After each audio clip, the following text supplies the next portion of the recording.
কিছু মেসেজ আপনাদেরকে দেওয়া, যখন আপনাদের হেপাটাইটিস হবে অবশ্যই ডক্টরের পরামর্শ মেনে চলবেন।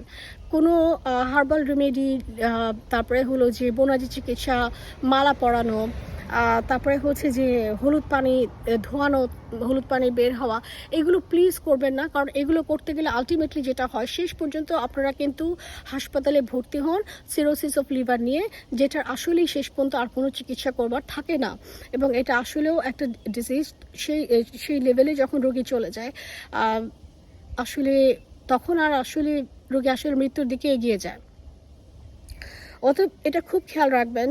এবং আরেকটা মেসেজ দেওয়া যে যখন আপনার ক্রনিক হেপাটাইটিস বি অথবা সি হয়ে যায়, প্লিজ ডক্টর যেভাবে বলবেন ব্লাড টেস্টগুলো 6 মাস অন্তর করানো, আল্ট্রাসাউন্ড করানো, প্লিজ সেগুলো করাবেন।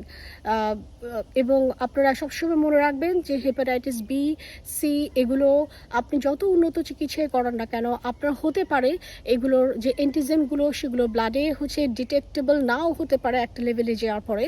এর মানে এই না যে আপনার হেপাটাইটিসটা ভালো হয়ে গেছে, বিকজ এটা লেভেলটা কম থাকার কারণে ডিটেক্ট করা যাচ্ছে না, বাট এর মানে এই না যে এটা আর পজিটিভ হবে না, এটা আবারও পজিটিভ হতে পারে।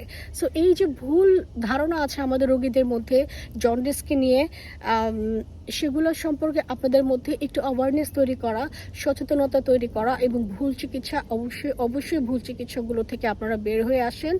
অবশ্যই একজন চিকিৎসক এই রোগটার ভালো চিকিৎসা করতে পারবে, কখনোই কোনো কবিরাজ নয়। ধন্যবাদ সবাইকে, সবাই ভালো থাকবেন, সুস্থ থাকবেন। আল্লাহ হাফেজ।